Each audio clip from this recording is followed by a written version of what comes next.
There Will Come Soft Rains by Bradbury.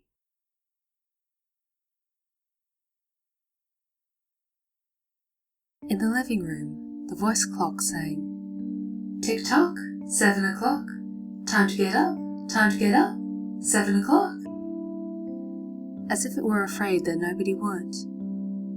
The morning house lay empty. The clock ticked on, repeating and repeating its sounds into the emptiness. 7-9, breakfast time, 7-9. In the kitchen, the breakfast stove gave a hissing sigh and ejected from its warm interior 8 pieces of perfectly browned toast, 8 eggs sunny side up, 16 slices of bacon, 2 coffees, and 2 cool glasses of milk. "Today is August 4th, 2026, said a second voice from the kitchen ceiling. "In the city of Allendale, California." It repeated the date 3 times for memory's sake. "Today is Mr. Featherstone's birthday. Today is the anniversary of Delita's marriage. Insurance is payable, as are the water, gas, and light bills." Somewhere in the walls, relays clicked, memory tapes glided under electric eyes. 8-1, tick-tock, 8-1 o'clock. Off to school, off to work, run, 8-1. But no door slammed, no carpets took the soft tread of rubber heels. It was raining outside. The weather box on the front door sang quietly, "Rain, rain, go away, rubber raincoats for today," and the rain tapped on the empty house, echoing. Outside, the garage chimed and lifted its door to reveal the waiting car. After a long wait, the door swung down again. At 8:30, the eggs were shriveled and the toast was like stone. An aluminum wedge scraped them into the sink, where hot water whirled them down a metal throat which digested and flushed them away to the distant sea. The dirty dishes were dropped into hot water and emerged twinkling dry. 9:15, sang the clock. "Time to clean." Out of warrens in the wall, tiny robot mice started. The rooms were a crawl with the small cleaning animals, all rubber and metal. They thudded against chairs, whirled their mustached runners, kneading the rug nap, sucking gently at hidden dust. Then, like mysterious invaders, they popped into their burrows. Their pink electric eyes faded. The house was clean. 10 o'clock. The sun came out from behind the rain. The house stood alone in a city of rubble and ashes. This was the one house left standing. At night, the ruined city gave off a radioactive glow which could be seen for miles. 10:15. The garden sprinklers whirled up in golden founts, filling the soft morning air with scatterings of brightness. The water pelted window panes, running down the charred west side where the house had been burned evenly free of its white paint. The entire west face of the house was black, save for 5 spaces. There, a silhouette in paint of a man mowing a lawn. There, as in a photograph, a woman bent to pick flowers. Still farther out, their images burned on wood in one titanic instant. A small boy, hands flung into the air. Higher up, the image of a thrown ball. And opposite him a girl, hands raised to catch a ball, which never came down. The 5 spots of paint, the man, the woman, the children, the ball, remained. The rest was a thin, charcoaled layer. The gentle sprinkler rain filled the garden with falling light. Until this day, how well the house had kept its peace. How carefully it had inquired, "Who goes there? What's the password?" And, getting no answer from lonely foxes and whining cats, it had shut up its windows and drawn shades in an old maidenly precaution with self-protection which bordered on a mechanical paranoia. It quivered at each sound, the house did. If a sparrow brushed a window, the shade snapped up. The bird, startled, flew off. No, not even a bird must touch the house. The house was an altar with 10,000 attendants. Big, small, servicing, attending, in choirs. But the gods had gone away, and the ritual of the religion continued senselessly, uselessly. 12 noon! A dog whined, shivering on the front porch. The front door recognized the dog voice and opened. The dog, once huge and fleshy, but now gaunt to bone and covered with sores, moved in and through the house, tracking mud. Behind it whirred angry mice, angry at having to pick up mud, angry at inconvenience. For not a leaf fragment blew under the door, and what the wall panels flipped open and the copper scrap rats flashed swiftly out. The offending dust, hair or paper, seized in miniature steel jaws, was raced back to the burrows. There, down tubes which fed into the cellar, it was dropped into the sighing vent of an incinerator, which sat like evil Baal in a dark corner. The dog ran upstairs, hysterically yelping at each door, at last realizing, as the house realized, that only silence was here. It sniffed the air and scratched the kitchen door.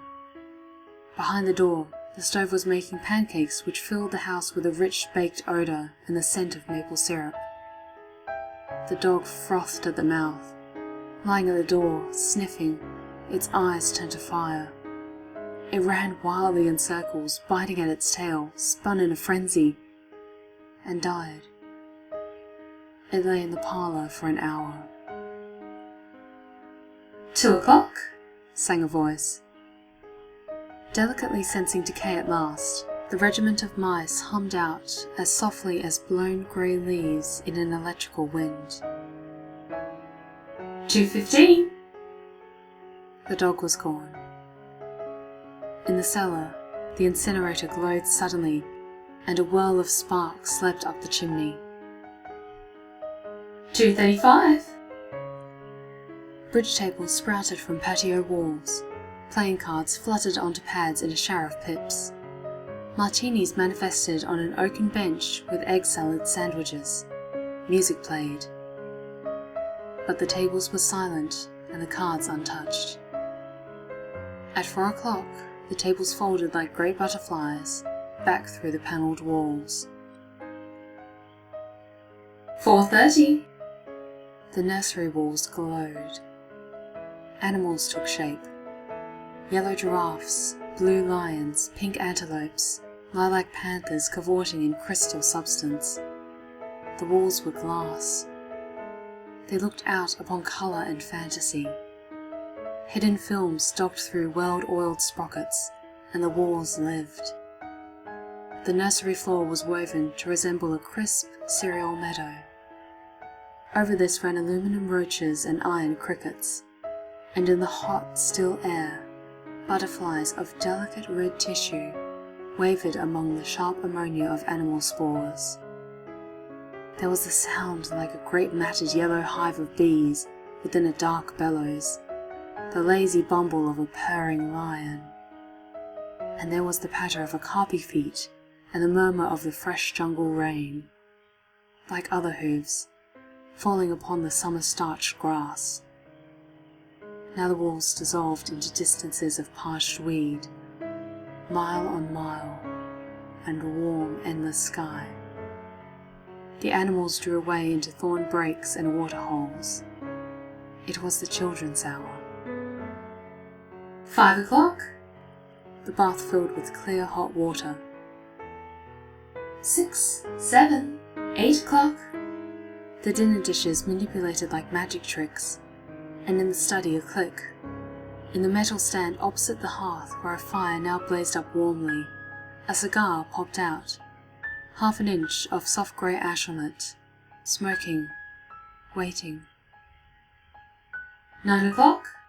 The beds warmed their hidden circuits, for nights were cool here. 9-5. A voice spoke from the study ceiling. Mrs. McClellan, which poem would you like this evening? The house was silent. The voice said at last, Since you express no preference, I shall select a poem at random. Quiet music rose to back the voice. Sarah Teasdale, as I recall, your favourite. There will come soft rains and the smell of the ground, the swallows circling with their shimmering sound, and frogs in the pools singing at night, and wild plum trees in tremulous white.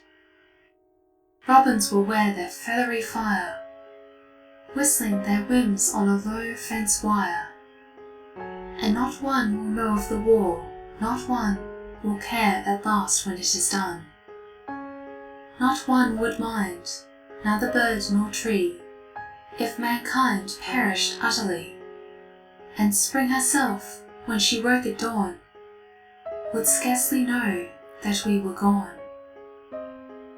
The fire burned on the stone hearth, and the scar fell away into a mound of quiet ash on its tray. The empty chairs faced each other between the silent walls, and the music played. At 10 o'clock, the house began to die. The wind blew. A failing tree crashed through the kitchen window. Cleaning solvent, bottled, shattered over the stove. The room was ablaze in an instant. Fire! Screamed a voice.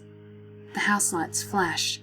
Water pumps shot water from the ceilings, but the solvent spread on the linoleum, licking, eating under the kitchen door, until the voices took it up in chorus. Fire! Fire! Fire! The house tried to save itself. Doors sprang tightly shut, but the windows were broken by the heat, and the wind blew and sucked upon the fire. The house gave ground as the fire, in 10 billion angry sparks, moved with flaming ease from room to room and then up the stairs, while scurrying water rats squeaked from the walls, pistoled their water and ran for more, and the wall sprays let down showers of mechanical rain. But too late. Somewhere, sighing, a pump shrugged to a stop. The quenching rain ceased. The reserved water supply, which had filled baths and washed dishes for many quiet days, was gone. The fire crackled up the stairs. It fed upon Picassos and Matisses in the upper halls, like delicacies, baking off the oily flesh, tenderly crisping the canvases into black shavings. Now the fire lay in beds, stood in windows, changed the colour of drapes. And then, reinforcements. From attic trapdoors, blind robot faces peered down with faucet mouths gushing green chemical. The fire backed off, as even an elephant must at the sight of a dead snake. Now there were 20 snakes whipping over the floor, killing the fire with a clear, cold venom of green froth. But the fire was clever. It had sent flames outside the house, up through the attic to the pumps there. An explosion! The attic brain which diverted the pumps was shattered into bronze shrapnel on the beams. The fire rushed into every closet and felt of the clothes hung there. The house shuddered, oak bone on bone, its bared skeleton cringing from the heat, its wire, its nerves revealed as if a surgeon had torn the skin off to let the red veins and capillaries quiver in the scalded air. Help! Help! Fire! Run! Run! Heat snapped mirrors like brittle winter ice, and the voices wailed, Fire! Fire! Run! Run! like a tragic nursery rhyme.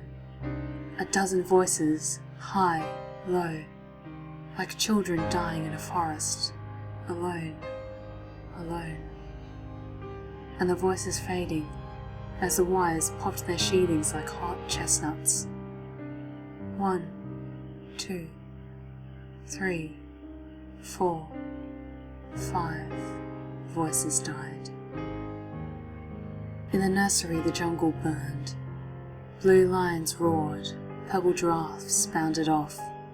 The panthers ran in circles, changing colour, and 10 million animals running before the fire vanished off towards a distant streaming river. 10 more voices died.